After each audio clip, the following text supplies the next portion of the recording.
전 시간에 이어 이번 시간에는 담보취득 원칙에 대해서 마무리하도록 하겠습니다. 담보는 여신 실행 전에 취득하는 것을 원칙으로 합니다. 그렇기 때문에 15일날 대출이 나간 때는 14일날 담보를 취득하셔도 크게 무방합니다. 근데 통상적으로 15일에 대출 나갈 때는 당일날 같이 담보 취득을 통상적으로 하고 있습니다. 다만 그럼에도 불구하고 당일에 담보 취득이 또는 여신 실행 전에 담보 취득이 불가한 경우가 있습니다. 그 경우가 어떤 거냐 하면 경매나 공매, 부득이한 타행 대안인 경우에는 3영업일 이내에는 영업점의 판단하에 후치담보로 취득하실 수 있습니다. 후치담보라 함은 말 그대로 여신 실행 전이 아닌 대출을 취급하고 일정 시간이 지난 후에 담보 취득을 하는 경우입니다. 대출 취급 후 담보 취득을 한다. 다만 토지와 같이 즉시 취득 가능 물건은 불가능하더라 라는 것을 꼭 이해해 주십시오. 근데 영업점에서 실무적으로 후치담보를 하는 경우에는 요즘에는 거의 없고요. 후치담보를 하는 경우에는 아파트 입주자 잔금 대출은 뭐 1000세대, 2000세대 같은 경우에는 등기 업무가 조금 지연이 되기 때문에 등기가 지연돼서 대출이 먼저 나가고 분양계약서를 점유한 상태에서 후치담보로 취득하는 경우가 가장 많고 그 외에는 후치담보를 하는 경우가 거의 드뭅니다. 때문에 담보는 큰 틀에서는 여신 실행 전에 취득하는 것을 원칙으로 한다라는 것을 기억을 해 주십시오. 앞에서 말씀드린 내용을 정리를 하면 확장을 하면 담보등록은 공부 기준이라고 말씀드리지 않습니까? 이 공부는 공적 장부더라. 공적 장부라 하면 국가에서 발급하는 서류고 각종 대장과 토지 이용계획 확인원 등기부 등본 4종 세트가 있더라 라는 거. 4종 세트가 있다. 그래서 이 4종 세트에서 가장 센 게 토지 이용계획 확인원, 그 다음에 토지 대장, 건축물 대장, 다음에 등기부 등본. 그래서 공부상 용도라 함은 대장에 나오는 용도입니다. 때 담보등록은 공부 기준으로 하기 때문에 공부의 용도를 따지면 되는데 그럼에도 불구하고 예외적으로 담보등록을 할 수 있는 경우가 있더라. 그 예외가 다음에 두 가지 케이스입니다. 공부상 공장이 아님에 불구하고 공장으로 등록할 수 있는 경우와 나대지인 상황인데 건축도면과 사업계획서 때문에 용도를 달리해서 등록하는 경우인데요. 공장이 아닌 공부상 공장이 아님에도 불구하고 실질 현황상 공장으로 이용하고 있으며 공장 등록증이 발급되어 있으며 공장 근저당이 가능하다 하면 공부상 용도에 불과하고 공장으로 등록하여 담보 운용을 하실 수 있습니다. 또한 나대지 같은 경우에는 건축 도면이나 사업계획서가 발급되어 있는 경우에는 도면과 사업계획서를 확인하여 해당 건물이 지어지고 난 이후의 담보로 회수인정비율로 등록하셔서 운용하시는 게 맞습니다. 그래서 요걸 한번 확장해서 살펴보시도록 하겠습니다. 담보 및 담보 설정의 비율에 대한 이야기인데요. 아까도 말씀드렸다시피 대출 한도에 110%로 설정을 하되 대출 한도가 기준 가격의 차이가 많이 날 때는 기준 가격의 110%를 하실 수도 있더라. 예를 들어서 이런 거죠. 대출 한도가 5억이 나갑니다. 근데 5억이 대출 나가는데 대출 한도가 5억임에 불구하고 담보물의 기준 가격이 1억짜리인 거예요.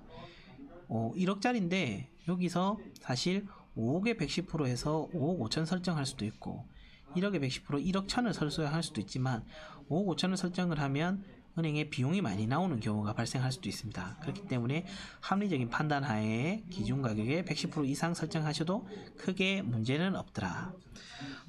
요 내용은 나중에 설명을 드릴 건데 예금 담보 대출 예금 담보 취득할 때는 대출이나 예금 잔액에 110%를 적용을 하되 추가 불입 가능한 예금은 예외 적용 가능하다는 내용이 있는데, 본 담보 취득은 예금 담보 취득 시에 대한 카테고리에서 별도로 설명을 드리도록 하겠습니다.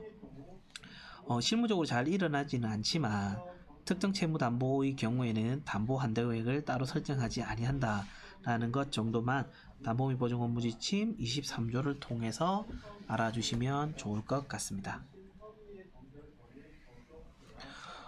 아까 말씀드린 케이스인데요. 공부상 담보 등록을 어떻게 할 것이냐, 예외 케이스를 어떻게 볼 것이냐에 대한 이야기인데, 요거를 실질 사례를 통해서 알아보도록 하겠습니다. 나대지인 상황이고요. 급여생활자가 신용도 양호한데 본인의 나대지를 가지고 담보대출을 해달라고 합니다. 근데 이 나대지를 가지고 왜 대출을 해달라느냐 물어보니, 땅이 위치가 굉장히 괜찮다. 그래서 여기 상가를 지어서 임대를 하면 나쁘지 않을 것 같다. 그래서 1층, 2층 상가와 3층 주택을 놓고 임대를 놓으려고 하는데 건축자금 3억을 요청했습니다.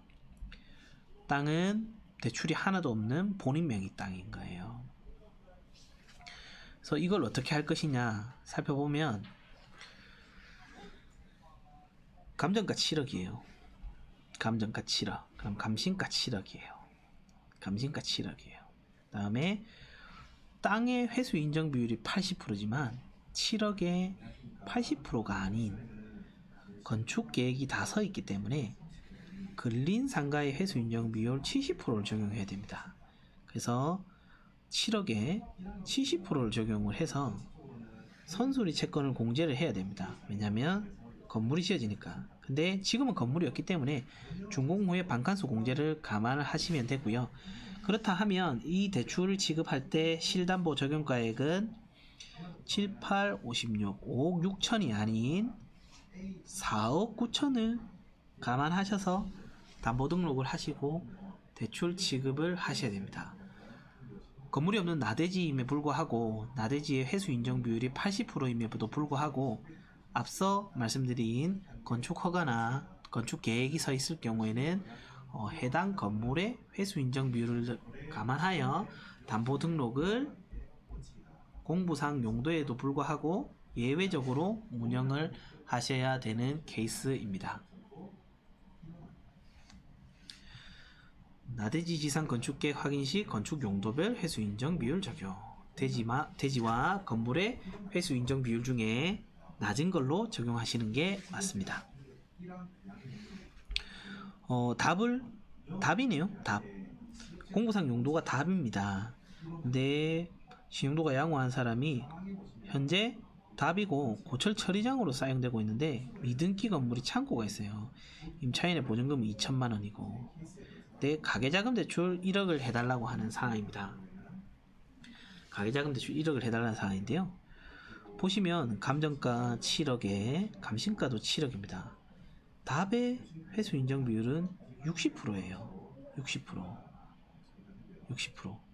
그러면 6, 7, 42, 4억 2천이죠. 4억 2천에 선순위 채권 임차 보증금 2천만 원을 빼니까 실담보 적용가액은 4억이더라. 4억으로 보실 수 있습니다. 그렇기 때문에 실질적으로 여기서 말씀드리고 싶었던 부분은 담보 등록은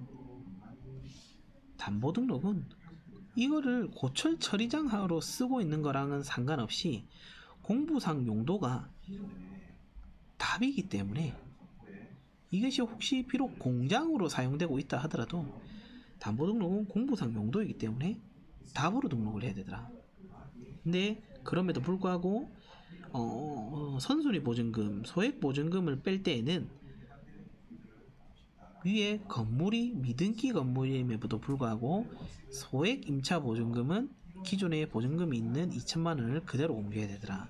그래서 7억에 60%에 4억 2천이지 않습니까?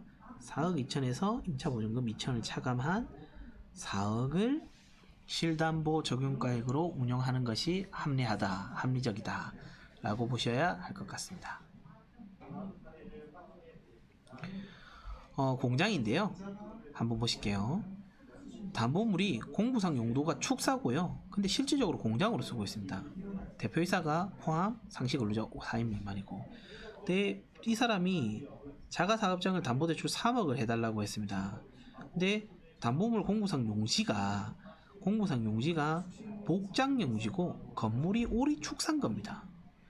근데 담보물에 실질적으로 쓰는 거는 이 사람이 공장으로 쓰다 보니까 제조시설을 구비하고 있어 플라스틱 사출 공장이라고 합니다. 이 사람의 대출을 취급할 때는 담보를 어떻게 보고 취급을 할 것이냐, 공부상 용도인 목장 용지만 보고 취급을 할 것이냐, 오리 축사만 보고 취급을 하실 것이냐에 대한 고민을 하셔야 되는데요. 감정가액 5억에 동담보물은 실질적으로 공장으로 사용하고 있고 공장 등록증이 발급 가능하며 공장 근저당이 가능하여 목장 용지 또는 건물 오리 축사임에 불과하고 공장으로 담보 등록을 하실 수 있는 예외적인 케이스에 들어오더라. 그래서 소액임차 보증금이었고 실담보 적용가액은 4억으로 보시고 진행하실 수 있습니다.